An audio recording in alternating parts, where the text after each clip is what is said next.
After praising Allah subhanahu wa ta'ala and sending immense greetings and salutations upon the final Prophet Muhammad sallallahu alayhi wa alihi wa sallam, we find that the desirous need or the urge to remain young in the previous few ahadith that we mentioned, that a human being has this urge within himself, that longevity or long life is given to the individual, or extra wealth is given to the individual.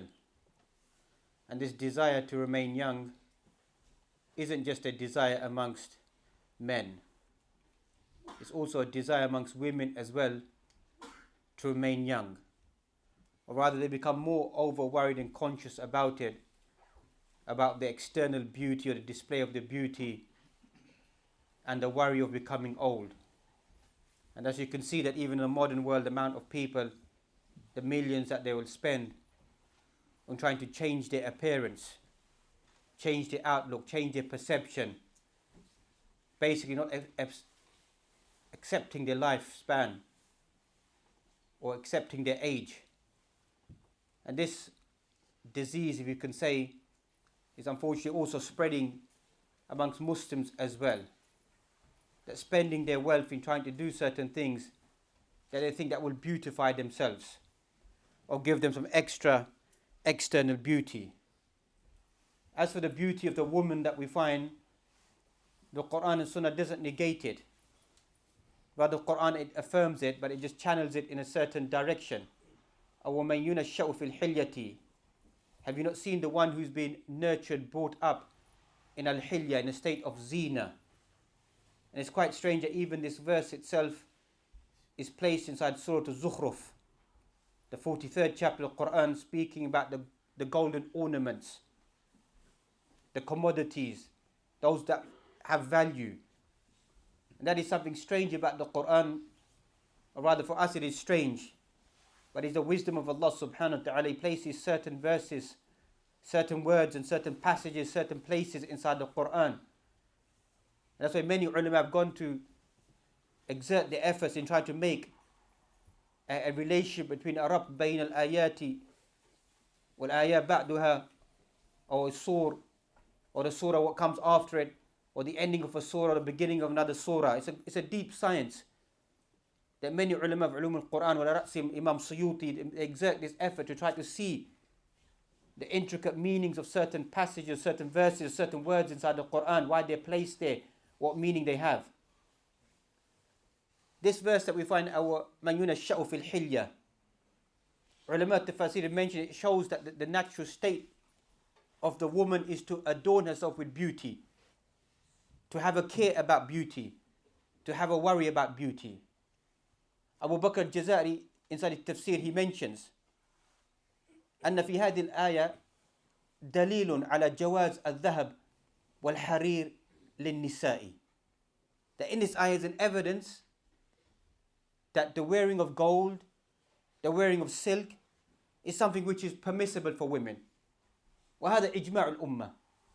And this is the consensus view that we find. There are some aqwal al-shada that we find, but the general consensus of the fuqaha is that gold and beautiful ornaments and silk, etc., is specifically for women, something which is pleasurable to them. So the Quran is speaking about the nature of the woman that we find in those things that she likes. But what the Quran rebukes, or what the ahadith it rebukes, is overstepping the mark. Because we live in a world that many people think that if I go over the mark, that maybe it's not that bad, maybe it's just a sin, maybe it's just something trivial. But some of us, we fail to understand that some actions, when you go over the mark, they don't just become sinful. It doesn't just become dangerous. You become mal'oon. You become cursed. That's what the danger is, that if you read these ahadith, read these wordings, then maybe our perception towards them will be slightly different. That a person is under the curse of Allah. Not this punishment, but that person, the punishment may come later on, may Allah forbid. But whilst they're living at that moment in time, they are under the curse of Allah subhanahu wa ta'ala. That's today's hadith that we find is narrated by Aisha radiyallahu ta'ala anha. أن امرأة من الأنصار زوجت ابنتها. A woman from the Ansar, she got her daughter married. فتمعت شعرها. She began to lose her hair. Her hair began to drop out. فجاءت إلى النبي صلى الله عليه وسلم. She came to the Prophet عليه الصلاة والسلام and she mentioned فذكرت ذلك له. She mentioned that to him and said that فقالت إن زوجها أمرني أن أصل في شعرها. And her husband has told me to add braids or make attachments to her hair because she's losing her hair. What was the response of the Prophet عليه الصلاة والسلام? لا إنه لعن الموصلات. Hadith inside Bukhari. He said, no, the woman who makes the attachments, lu'inat, has been cursed. And thus we need to look at various ahadith whereby it mentions la'an Allah. Allah is cursed. Or lu'ina, that person has been cursed. It's not something trivial. Imam al-Dhahabi mentions from a sign of a sin being min al-kaba'ir. The signs that you can recognize that this sin is a major sin is whereby the la'na of Allah has been mentioned inside the Quran or inside the Hadith. That's why Imam Dhahabi in his works Al-Kaba'ir collects some 80 or 90, my memory serves correct, different sins that some of us may seem them to be trivial or small, but they're classified min al-kaba'ir. That is amongst the major sins. And likewise amongst the contemporary works as well, you find a collection of major sins. And in the ishara is there, whereby that the curse of Allah subhanahu wa ta'ala is upon such and such individual. Another more clearer hadith, which is possibly more relevant to our times and the world that we live in today, not just yesterday. That's what some people, they think that certain practices that people do today, they haven't been discussed previously. Or the previous generations, previous people didn't understand these sins. And that's very, very strange. Because it shows a lack of reading of the nusus of the Quran and the Sunnah. Because you find many things inside the Quran and Sunnah. If you look at tafsir of the Quran, you find many things that people are, if you can say such words, are debating or discussing today about al-musiqa, about music, about ikhtilat, free mixing between men and women, about haram things, or qiyas of certain haram things. You find classical ulama have discussed them in great detail. Just the title and the name may be slightly different. But as ulama have mentioned, don't pay attention to titles. Look at the essence. That if the essence of something that exists inside the Quran and Sunnah and is being warned against, person needs to stay away from it. In this hadith we find لَعَنَ اللَّهُ الْوَاشِمَاتِ وَالْمُسْتَوْشِمَاتِ. Allah has cursed those women who perform tattoos and those women who get tattoos done. وَالنَّامِسَاتِ وَالْمُتَنَمِّسَاتِ. Those women who pluck eyebrows or those who get their eyebrows plucked. وَالْمُتَفَلِّجَاتِ لِلْحُسْنِ الْمُغَيِّرَاتِ خَلْقَ اللَّهِ. Those women who place spaces inside their teeth, make gaps inside their teeth to beautify themselves. Changing the creation of Allah subhanahu wa ta'ala. And thus we find that these individuals, or we find in society in general, people are not content. People are not happy with the external bodily factor of themselves. It's become a great big industry at the moment to change your outlook, to change the way that you look externally inside society, to become more acceptable to what society says is acceptable. This person in essence is actually arguing with Allah subhanahu wa ta'ala. Is actually saying that why did Allah subhanahu wa ta'ala create me in such a manner? Why do I have such features? And I need to change these features. There's a different discussion about a person who may have been burnt or may have been hurt or damaged in a certain way that fuqaha have discussed, where a person needs to carry out certain forms of plastic surgery or whatever it may be to rectify themselves. That's a total different dimension. We're talking about people who are sound in general. What need do they have to go and begin to change themselves? هو الذي خلقكم فمنكم كافر ومنكم مؤمن.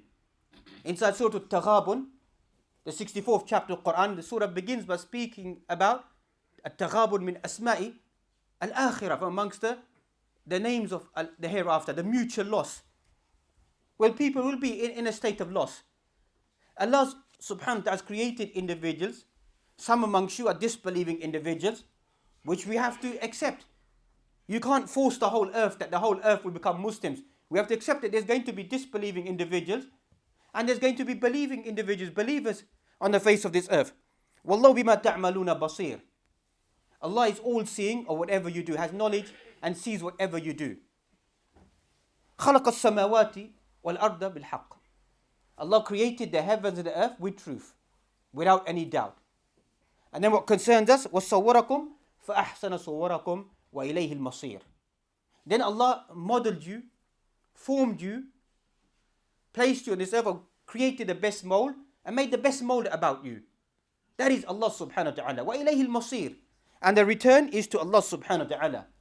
And as you find certain hadith inside Sahih Muslim, not mistaken, that Allah created the human being in His own image. Even the Bible speaks about this.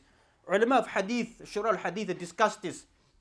What it means that Allah subhanahu wa ta'ala has given honor and dignity is amongst the ma'ani of this hadith. Or Allah has given certain things that we can do.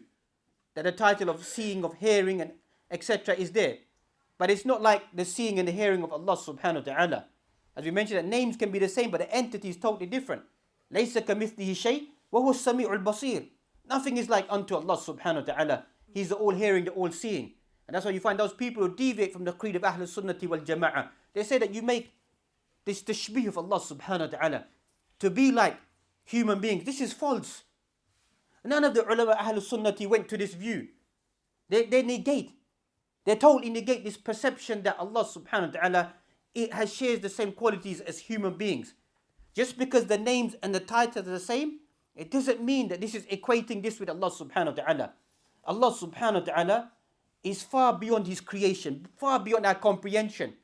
Allah subhanahu wa ta'ala gives us a glimpse of certain kalimat that maybe from a distance we can understand the dust of these kalimat. Allahu nuru samawati wal ard. Allah is the light of the heavens and the earth. Person could spend their whole life trying to understand what does it mean that Allah is nuru samawati wal ard. No one can perceive and understand that. But dust of that can be understood, that His light encompasses the whole earth. Or He guides whomever He wants to that light of Allah subhanahu wa ta'ala. So whenever ulama of Ahlul Sunnah speak about Allah subhanahu wa ta'ala, we're not equating the creator with the creation. Allah is far away from anything to do with His creation that is placed upon this earth. Likewise, we find that unfortunately, what is existing inside our society, that has gone just beyond making cosmetic changes, that some people are no longer happy with their gender.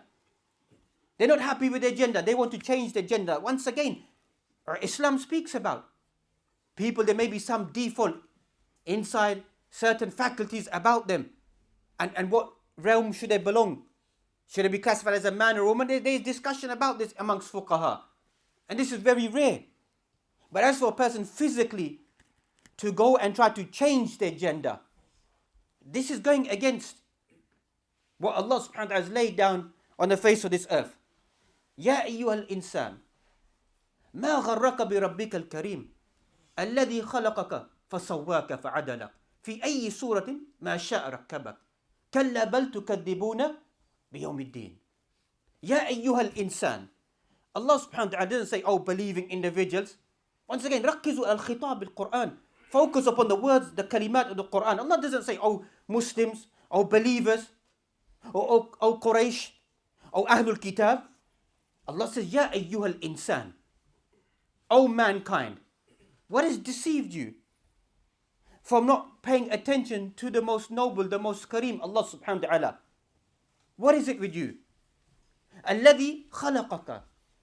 The one who created you and molded you and structured you and made you in the best structure, the best way. What is the matter with you? That you're deviating away from Allah subhanahu wa ta'ala. Whether that deviation is away from accepting belief in Allah subhanahu wa ta'ala or deviation in changing yourself. Because that's what can be taken, extracted linguistically from this ayah. You're deviating away from the natural structure that Allah made you. لَقَدْ خَلَقْنَا الْإِنسَانَ فِي أَحْسَنِ تَقْوِيمٍ. We created the human being in the best structure, in the best manner. ثُمَّ رَدَدْنَاهُ أَسْفَلَ السَّافِلِينَ. Then via His own actions, his own practice, he becomes the lowest of the low, carrying out these evil actions. Inside Surah An-Nisa, we find a verse whereby Allah mentioned that this deviation that's entered into human beings, وَلَأُضِلَّنَّهُمْ وَلَأُمَنِّيَنَّهُمْ, I will misguide them. This here Iblis, Shaitan saying, I will begin to misguide these individuals. I will give them false aspirations and hopes. وَلَآمُرَنَّهُمْ فَلَيُبَتِّكُنَّ آذَانَ الْأَنْعَامِ وَلَآمُرَنَّهُمْ فَلَيُغَيِّرُنَّ خَلْقَ اللَّهِ. I'm going to command them to slit the ears of the cattle. And I'm going to command them to change فَلَيُغَيِّرُنَّ خَلْقَ اللَّهِ. I'm going to command them to begin to change the creation of Allah. Deep discussion exists amongst contemporary ulama of tafsir. فَلَيُغَيِّرُنَّ خَلْقَ اللَّهِ. They're going to change the creation of Allah subhanahu wa ta'ala. And that is this deviation of changing one's body. And even entails as well, it may sound strange for some of us, inside this verse it contains a modern day tafsir interpretation.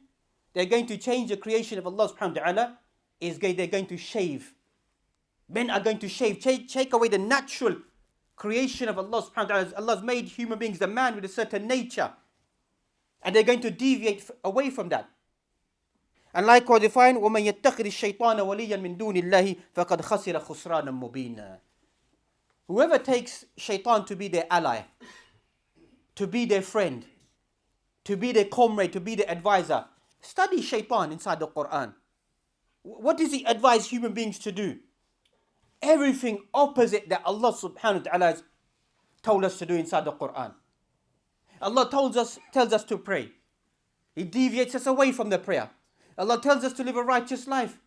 He commands us towards يَأْمُرُكُمْ بِالْفَحْشَاءِ, tells us to go towards al-fawahish, illicit practice and behavior.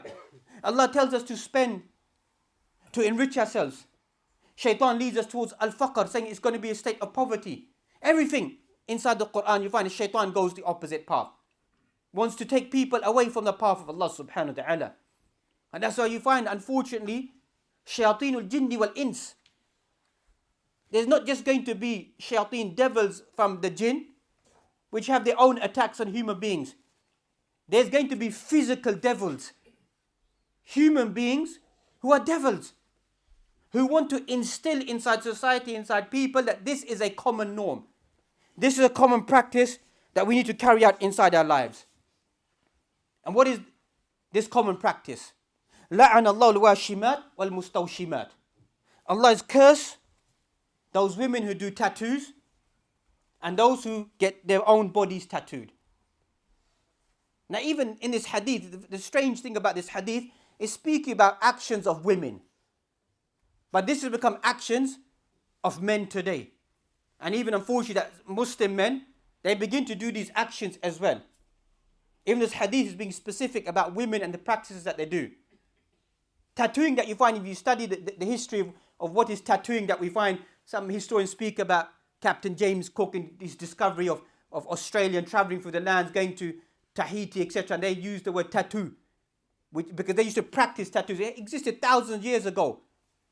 But they began to have this practice, and a traveller with James Cook, he wrote this inside his journal. This is the practice of these people.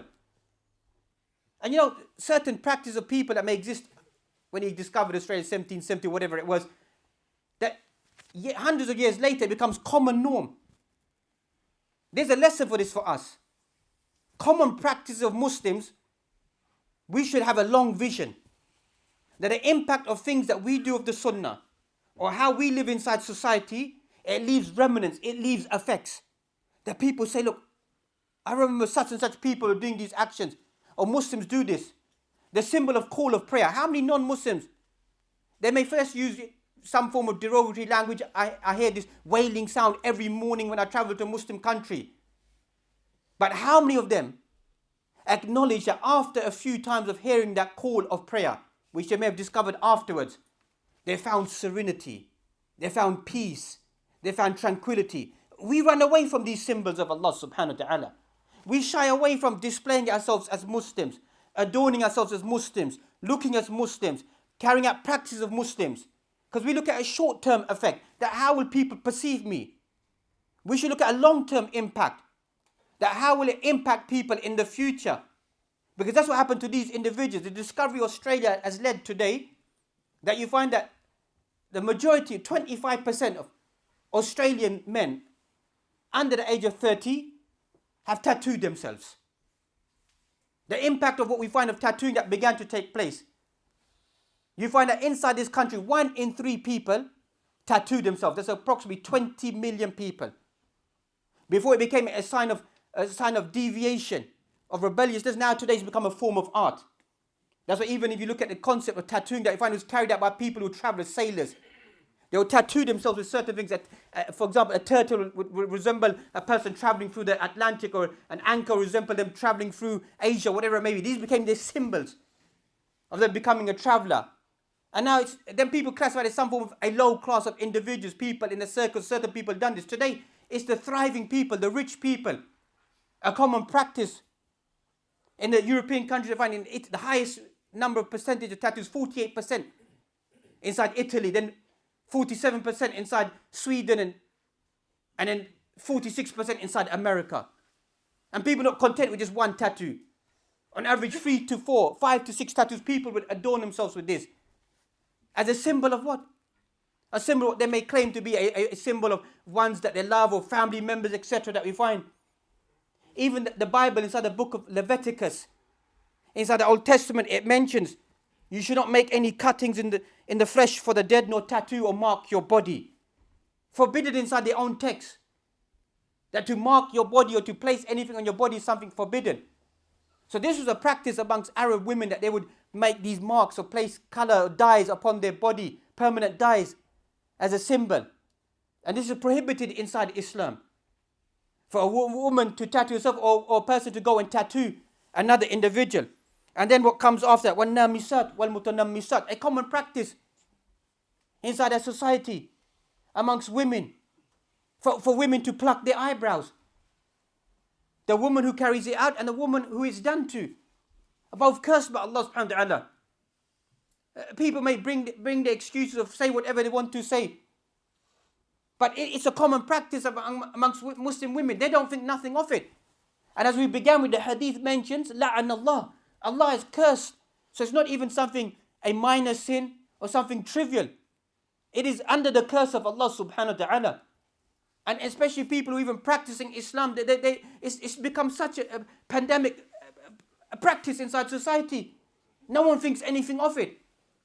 That this is a normal practice, this is a normal way that we need to do this. Even as we mentioned many times, the whole concept of hijab, because this is the society around us, this is not hijab according to fuqaha. Hijab is not supposed to be flamboyant colours and designs and labels and tight fitting, or displaying your body, or to be attractive. Study any of the works of the fuqaha. None of them accept this. None of them have accepted this. It doesn't exist inside books of fiqh. But because this is, as we began with the modern world, that the society has to tell us, society has to indoctrinate within us that this is the way you need to live as a Muslim. Not the nusus of the Quran and the Sunnah, not the text of the Quran and Sunnah, what they govern and tell us. So these women who speak about that we want freedom and liberate ourselves, you are not liberating yourself. You're following the text of what they want you to do, how they want you to dress, how they want you to behave. And likewise, you find الْمُتَفَلِّجَاتِ لِلْحُسْنِ الْمُغَيِّرَاتِ خَلْقَ اللَّهِ. Those women who make spaces inside their teeth to beautify themselves, not being content with the decree of Allah subhanahu wa ta'ala. And likewise, we find amongst Muslims as well, and men as well, that people will remove their teeth. For what purpose? Just to place a fake, a gold tooth or whatever, a diamond tooth inside it. For what purpose? These are fashion trends and cultures of these people who are lost, who are astray. I'll misguide these individuals. They're far away from the path of Allah subhanahu wa ta'ala, the path of shaitan. But Muslim youth, they begin to praise this. They begin to want to emulate, they want to imitate, they want to be like these individuals. They want to dress like them, they want to carry out the same slogans that they have. And a rising culture, even Muslim tattooing their bodies. For what purpose? This shows how, may Allah forbid, how shallow some of us become, that we don't have our own understanding of perception of life, of iman, of faith, and find character and behavior that we find. And thus we find that maybe we find excuses are presented. The strange thing about this hadith, that the psyche of women, no disrespect them, is mentioned, that they may begin to present excuses. So this hadith came to a woman by the name of Ya'qub. And when she heard this hadith, she came to Abdullah ibn Mas'ud. And she said, what is this? That I heard this, that you, or she was a woman, كانت تقرأ القرآن, she used to recite the Quran. She said, what is this statement that you're going around saying to the people? ما حديث بلغني عنك أنك لعنت الواشمات إلى آخر الحديث أو الكلمات. What's this statement that you're going around saying to people that Allah has cursed the woman who tattoos her body, the woman who plucks her eyebrows, the woman who places spaces, gaps inside the tooth for beautification? Why are you going around cursing such women or cursing such people? And here also we should stop and reflect. As ulama of hadith have mentioned, that to curse a person if they're carrying out a certain practice, if a person says that these people are cursed, that's not being rude. That's not saying to this specific person, you're saying that these are practices which are cursed by Allah subhanahu wa ta'ala. Because sometimes we become so tacit inside our life, so passive inside our life, that we know something is haram, but just turn a blind eye, be complacent, use wisdom to just take it easy upon people. For how long should we take it easy upon people?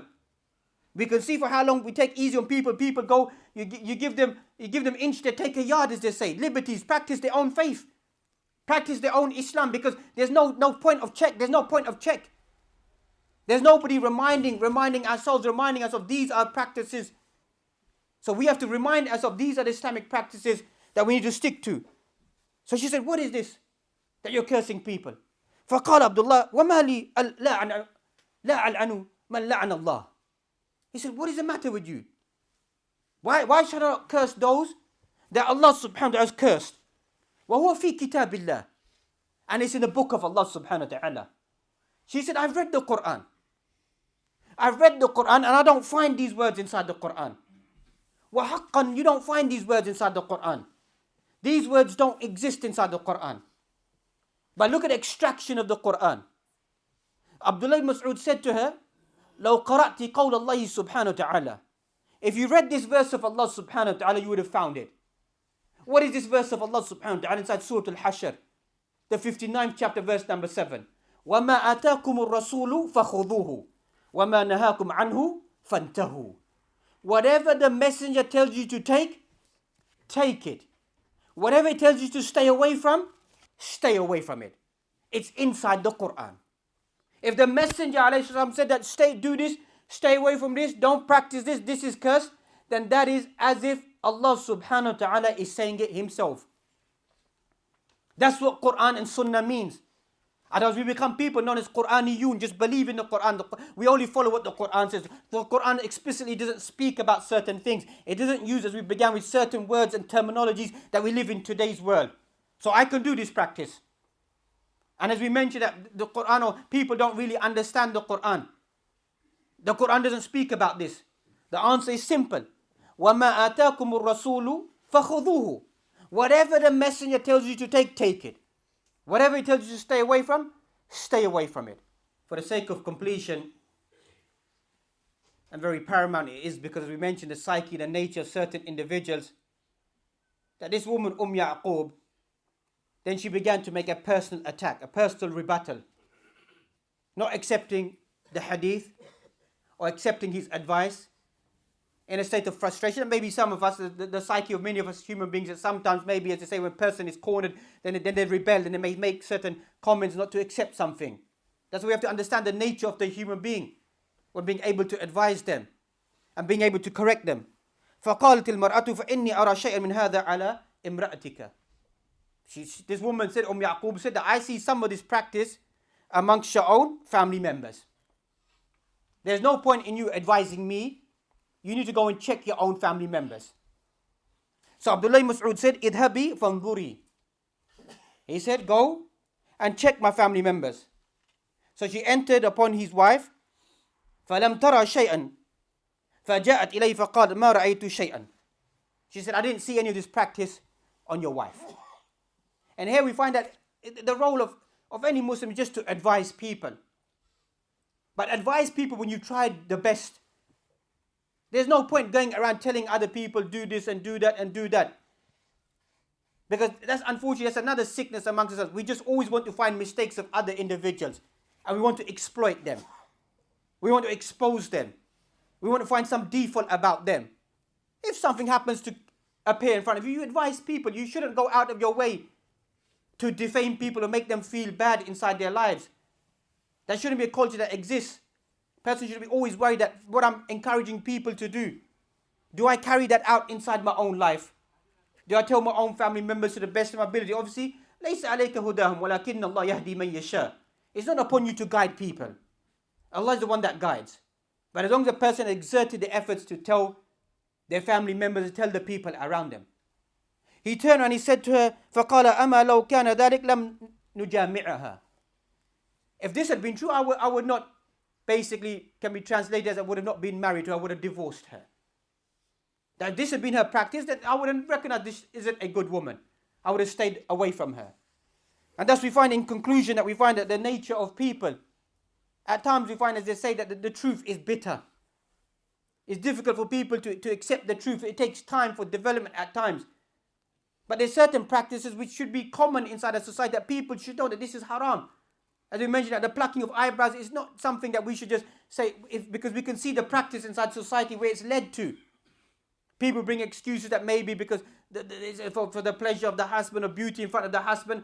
Fuqaha have spoken about this.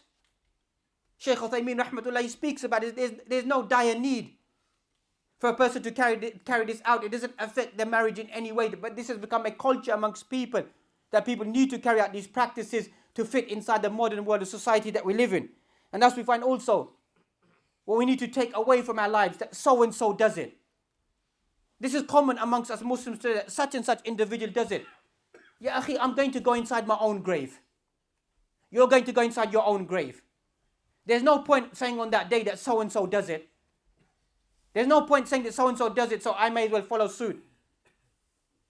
وَإِن تُطِعْ أَكْثَرَ مَنْ فِي الْأَرْضِ يُضِلُّكَ عَنْ سَبِيلِ اللَّهِ. If you obey most of the people around you, they'll take you away from the path of Allah subhanahu wa ta'ala.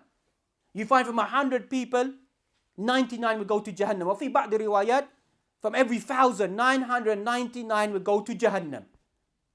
So we shouldn't fall into this trap that so and so does it. So there's no harm. Or even religious people do it. That's not an excuse, because if a religious person does it, or a member of their family does it, we're human beings. We falter. We err. We make mistakes. We sin. If a text of the Quran and Sunnah exists, that's our benchmark. Obviously, some people may want to look at religious people and clerics as a benchmark. There's no harm. But they are fallible. They make mistakes. We all make mistakes. We make mistakes. So that shouldn't be the benchmark. That religious people do it, I should be able to carry out this action. Or as we mentioned, everyone is doing this action. Or it's a common practice inside society. Or it's a modern world. How are we going to fit into the modern world? This is another perception that we have. Or people say, oh, but we got bigger worries. You know, you're speaking about shaving the beard, plucking the eyebrows. You're worried about this, whether a person should wear a garment like this, whether the hijab should be like this. We've got bigger worries.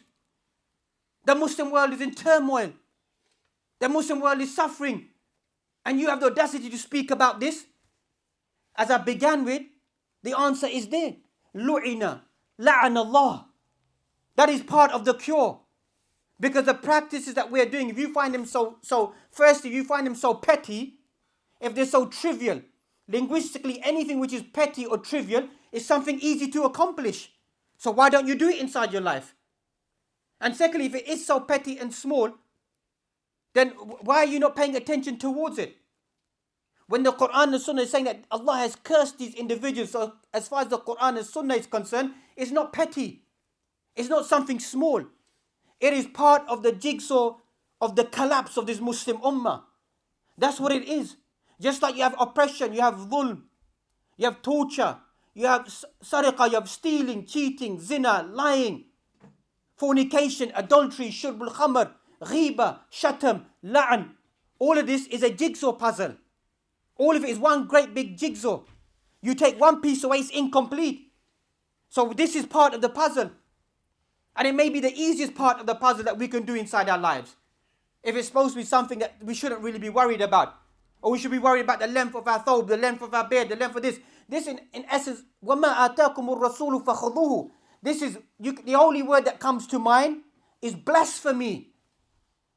That's what it is, it's blasphemy.